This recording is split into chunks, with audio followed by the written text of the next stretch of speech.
Subscribe to our YouTube channel and press the bell icon to get the latest updates. So there was a recent report published on the 28th of February by an American-based cyber intelligence cybersecurity firm named Recorded Future that said that there was a group named RedEcho linked to China, a hacker group essentially, that was targeting India's power sector and two maritime organizations.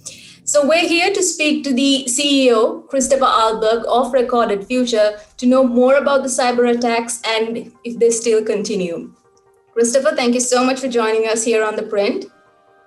Thank you for having me. And as you mentioned, just as we were starting, India and China is right behind you on the map. Of course. Your report said that these the cyber attacks that were targeting India's critical sectors, they started around the time that the Galwan Valley clash started. That was around June 2020. So are these cyber attacks, which possibly are originating from China, are they still targeting India? So it's a good question. So we started tracking these in sort of mid 2020 and time with the events that you're mentioning. We've been tracking Chinese, call them activity groups. That's sort of the word we like to use in intelligence. But hacker groups, you can call them also a little bit more in simplistic terms for years. And we use techniques that allow us to collect data from across the internet in sort of, I like to call it, into the very core of the internet. That makes it very hard for even the smartest bad guys to get away. And in this case, we've been tracking this group. We call them RedEcho. We have a sort of a approach at Recorded Future to call our Chinese groups, or our Chinese groups, we call them Red something. This is RedEcho. And this particular group, we noticed, was targeting in their infrastructure, I should say, was targeting very, very specifically these 10 Indian critical infrastructure organizations or assets, as well as 2 ports, as you mentioned. In doing so, we've sort of seen that it's happened at the same time as the geopolitical tension between the 2 countries. And again, this very, very targeted activity. Right. So do you see these cyber attacks originating from China still targeting India? Yeah, so around February 10th, we notified Indian authorities, relevant Indian authorities, actually through a multitude of channels. We'd already notified the Indian CERT earlier in 2020. But we sort of jacked up and gave them a 2.5 weeks, I think, early pre-read of this report. Mm-hmm. And so after that, we saw some of the activity coming down. I understand that we haven't seen it ourselves, but we understand that they've been putting blocks with firewalls and these sort of things to try to stop the activity. Now, unfortunately, I have to say that we're still observing some of the activity.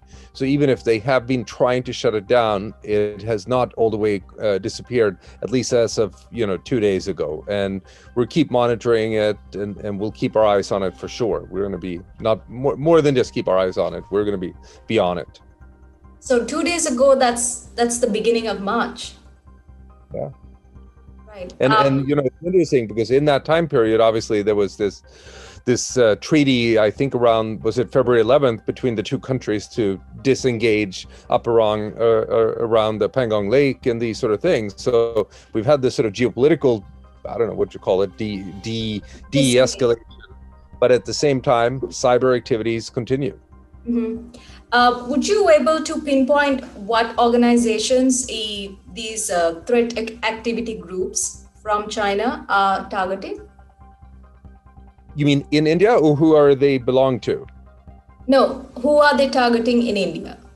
Oh, in India. So yes, so it's a series of power grid operators owned either fully or partially by the Indian government. NTCP was one of them. There was a couple of other ones, and then a series of these, I guess they're called dispatch centers that are power control centers, essentially, that very interestingly, and we put a map in the report that was sort of really spread across the country, and they looked to me to be non-randomly sort of spread, literally sort of put across the country in such a way that it would have maximum coverage. can't pin that down because we don't know enough of the Indian power grid, but just if you look at the map in the report, it certainly doesn't look by random, will the cynical analysts say. Right. So even in March, they were targeting the power sector. So as we come into March, we've seen some of the activity go away, but there are still activity going on targeting, I think, for example, specifically NTCP, the power company. So yes. Why does Recorded Future, or your platform, why is it specifically looking at just Chinese linked hacker groups at the moment, or why focus on China? How come you discovered that these Chinese groups were targeting India? Did you have a specific focus on looking at China, India related activity? It's a very good question. Nobody else have been asked that question. So I'm actually surprised nobody else have asked that question. So no, look, we built a global capability. We are very proud about the fact that rather than just sort of pinpointing particular pieces, our technology, our intelligence platform is global in its nature. We track cyber activity from both governments, which typically is with either espionage organizations or military organizations, and criminals. Now, just the way that it sort of works out, that you'll find that most criminal activity, for example, originates out of Russia, just because cybercrime is sort of prevalent there. Likewise, when it comes to sort of aggressive cyber activity, it tends to come out of the largest world powers. To be honest, both in the East and the West, there's it happens from a lot of different places. China has for a long time been very active in this set of activities. They tend to say one thing and do another. They speak with both sides of their mouth here. And so we certainly have a good view on China, and we'd like to think that we're one of the world's foremost experts on China when it comes to cyber. But at the same time, look, we track them all. We don't discriminate, if you put it that way. Mm-hmm. Is there anything more that you could share about RedEcho? That's the name that Recorded Future has given to this threat activity / hacker group that is linked to China that has been targeting India recently. Is there anything more you could say about this hacker group, their capabilities, what do they do? So clearly, it's what we think about as a sophisticated group. In sort of intelligence speak, people like to call these groups APTs, that they're advanced, that they're persistent, and they're sort of threats that they stick to it over time. And clearly, here's a group that, if you think about it, have established sophisticated infrastructure, the infrastructure that can survive over a long period of time. It's infrastructure that is hard to sort of get into and figure out what's going on. We did. They've been able to conceal back to who they are, who their puppet masters are. So in the report, we did not try to pinpoint that these were sort of mastered by neither PLA or MSS or the sort of organizations you could imagine be behind it. So we have not done any of those sort of conclusions. And choose not to write about that really here. So we know that they're advanced and persistent. They were able to get into what I would say, again, very specific targeting. So they found their way to these utilities or, ICS, as we call industrial control systems. And, so they were able to do very good targeting. That means that it's not something you just do for fun. And you might do one of these places for fun, but you're not going to map them out in this sort of way and then, get in and retain access. So, this is in sort of hacker speak or whatever you want to call it. You want to get in, but also retain access over a long period of time. So they've been able to do that as well. So this is not a sort of a haphazard sort of thing. This is not a guy in a basement doing something for fun. This is a government, backed organization. Because, another way of thinking about it, you're not going to be hacking Indian power stations to make money. If you're a cybercrime criminal, there are many ways to make money that is vastly much easier than try to do this. You're not going to hack these power stations to try to do economic espionage and figure out what India is up to on their power grid. You know, India might be well known for a lot of different things and have great skills in many things, but I don't think power generation is sort of at the top of the list there. So you put away espionage. So, you know, look, it's you know, even if we're not trying to pinpoint exactly what the organization is, by looking at what they did, the fact that they were able to establish this sort of infrastructure that have been able to retain persistent access to this sort of equipment and assets that are typically well protected and do so over a long period of time, tells us that it's a sophisticated government group with a very specific mission who's been tasked with something that is nefarious and something that should not be done. What could be the reason to target like the power sector or locations of India's power sector organizations that are spread across India in such a comprehensive manner? Great question. So you think about it. So first of all, everybody jumps to the conclusion that it was to look, let's immediately jump to the conclusion that this is war and we're going to power out, you know, and you know, just shut down power across India. I think if these is that guys a possibility? It you know, look, you have to sort of put that in the analytical framework and say that could be a possibility. But I think you could probably also pretty quickly conclude that if that was what these guys wanted, they probably could have done that, and they didn't. So that was not the mission. I think you sort of put that a little bit to the side and you say these guys wanted to probe, just to sort of scout. Basically, if you think with your military hat on, you're scouting to show that you can do it. Now, in this case, they've retained access, and we see that this stuff keeps talking back to the infrastructure. So that probably means that they're thinking pre-positioning. They're sort of establishing access so that they have that access for future. Now, even in that scenario, you sort of take that into two different branches, and you say one scenario is frankly just to sort of signal to the Indian government that, look, we can do this. You know, just to pure signaling. And as we know, geopolitics is a lot about signaling. You know, you fly fighter jets or bombers over a area just to sort of show that, look, we can do this. And this is sort of the same sort of signaling potentially. Another sort of signaling is, which if it's not signaling, is frankly, again, just to pre-position to be able to do something further down the line. And so, look, there could be many different outcomes here, and frankly, it could be combinations of those. Have you noticed any other state-sponsored threat activity groups or hacker groups from other countries besides China targeting India? We have not.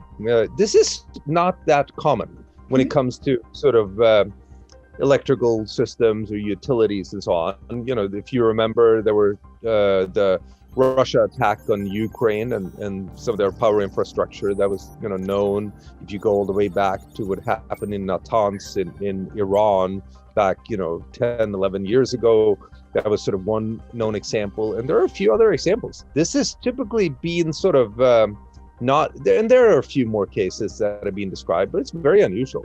If you compare this to cyber crime, which happens by the billions of dollars on a basically daily basis, if you compare this to regular espionage where, you know, India is trying to steal Pakistan's secrets and Pakistan is trying to steal India's secrets, dude, that happens all day, every hour. You know, look, and you should be upset as an Indian taxpayer if it's not, sort of thing. That's sort of fair game.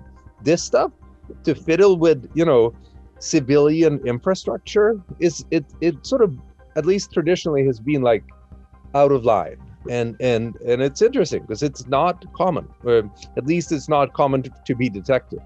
So we have not observed this in India, and frankly, it's an unusual activity all over. So what does India do? What does the Indian government do to protect its infrastructure from any possible cyber attacks in the future? So should we stay on sort of this utility sort of side of things, or you know, because I want to avoid critical infrastructure. Yeah, critical infrastructure. So first of all, I want to be humble. India is a very large country, and look, I'm just an intelligence guy. So, you know, I know what I know, and it's not for me to try to sort of tell the Indian government what to do. And it's a complex country, and it's sort of an interesting country because you're a very large country. You have an incredible set of computer scientists in your country that is, there's no joke, the smartest computer scientists in the world are Indians. So at one level, you have the best asset there ever is here. At the same time, you got an aging infrastructure and a complex political sort of situation, and you got damn China right there, who is, certainly not the easiest sort of party to deal with. Now, but I'll just throw out some things that I think make sense. I would make sure that I didn't get Chinese telco and utility infrastructure all over my thing. It does not make sense if you're basically close to war with China to allow them to run neither your electrical or ICS sort of infrastructure nor your telecom infrastructure. It just does not make sense. So that's number one. Now, that's a big ask, because if you already let Huawei run the show, it's not an easy thing to unpeel, but that's number one. I would make sure to build out strong cyber capabilities in whether it's sort of government or ICS sort of things. The good news is many other countries have done this. It might be hard, might be difficult, but there's, you're not going to be the first country that has to upgrade where you are to a different level there. So, that's it. You don't have to be the first. That you'd probably be country number 25 who try to attempt this and so on. So you can learn from others. I think maybe I'll just say one more point. I'm sorry to ramble here, but this is sort of a key point, which we led, as part of this here, that we've tried to really say, look, we can help. And we're not the masters of everything, but we know this stuff. And we've been trying to offer the Indian government to help, and just not like we're saying, look, well, that we will show up with 100 Americans in blue suits and try to solve the world's problems. That's the classic sort of American way of doing things. But really, even just with small things to try to be helpful here. And classic sort of approach when you deal in India, I think, is like you don't get a lot of communications out of the government. And just communicate and try to let us help. We're here to help, and it's been tricky. I'll just put it that way. So on that note, Christopher, I'm going to wrap this up. Thank you so much for your cooperation, for sharing your insight with us. And also to our viewers, thank you very much for joining us. For The Print, this is Regina Minipulisi. It was fun. Hopefully it was helpful. Thank you.